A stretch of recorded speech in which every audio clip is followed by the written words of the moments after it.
اعوذ باللہ من الشیطان الرجیم، بسم اللہ الرحمن الرحیم۔ ٹلو بندر ایک درخت سے دوسرے درخت پر تیزی سے چھلانگ لگاتے ہوئے اپنے آپ سے بول رہا تھا، جلدی جلدی کر ٹلو، جلدی رات ہونے سے پہلے تجھے گھر پہنچنا ہے، ورنہ امی کی ڈانٹ سننے پڑے گی۔ بچاؤ بچاؤ، ارے کوئی ہے جو میری مدد کرے، مجھے اس گڑھے سے باہر نکالے۔ اچانک ٹلو بندر کے کانوں میں آواز آئی۔ ٹلو آواز کی سمت بڑھا اور ادھر ادھر دیکھنے لگا، مگر اسے کوئی نظر نہیں آیا۔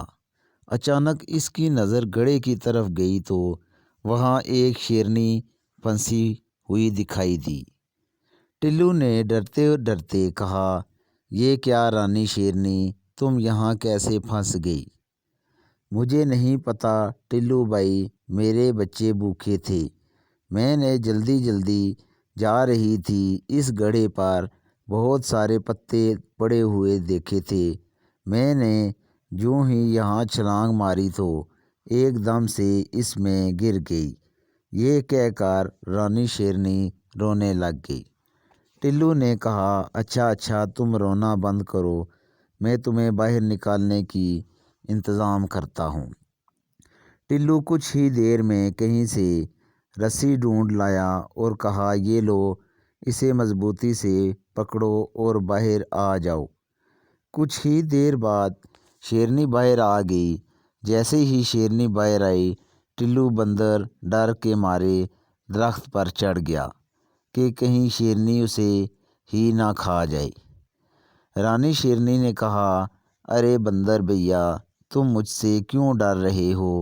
تم نے تو میری جان بچائی ہے، میں تمہیں تھینک یو کہتی ہوں، میں تمہارے اس احسان کبھی نہیں بھولوں گی۔ آج سے تم دوست ہیں، تمہیں جب بھی میری ضرورت پڑے گی میں ضرور تمہاری مدد کروں گی۔ ٹلو نے کہا، اچھا اب مجھے جانا ہوگا، میری امی میرا انتظار کر رہی ہوں گی۔ رانی شیرنی نے جاتے ہوئے کہا، ہاں میرے بھی بچے بھوکے ہیں، پھر ملیں گے۔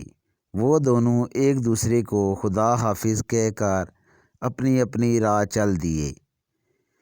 کئی دن ایسے ہی گزر گئے، دونوں کی آپس میں ملاقات نہیں ہوئی، مگر ایک روز رانی شیرنی نے واقعی ہی اپنے دوست کے احسان کا بدلہ چکا دیا۔ ہوا یوں کہ اس جنگل میں ایک چیتا بھی رہتا تھا جو چھپ چھپ کر جانوروں کا شکار کرتا تھا۔ ایک بار شکار تلاش کرتے ہوئے وہ اس درخت پر چڑھ گیا جس پر ٹلو کا بڑا سا گھر بھی تھا۔ اس وقت ٹلو بندر اپنے گھر کی ٹہنی پر لیٹا اخبار پڑھ رہا تھا اور اس کی امی کچن میں فروٹ چاٹ بنا رہی تھی۔ چیتے نے انہیں دیکھ کر ہونٹوں پر زبان پھیرتے ہوئے کہا، واہ دگڑی چیتے، آج تو پارٹی ہوگی پارٹی۔ دگڑو آہستہ آہستہ آگے بڑھا اور ایک دم سے ٹلو پر حملہ کر کے اسے اپنے پنجوں میں دبوچ لیا۔ دگڑو چیتے نے غصے سے کہا، اب تجھے کون بچائے گا بندر کی اولاد؟ بچاؤ بچاؤ، ارے کوئی تو اس ظالم چیتے سے میری جان بچاؤ۔ ٹلو چلا چلا کر مدد کے لیے پکارنے لگا۔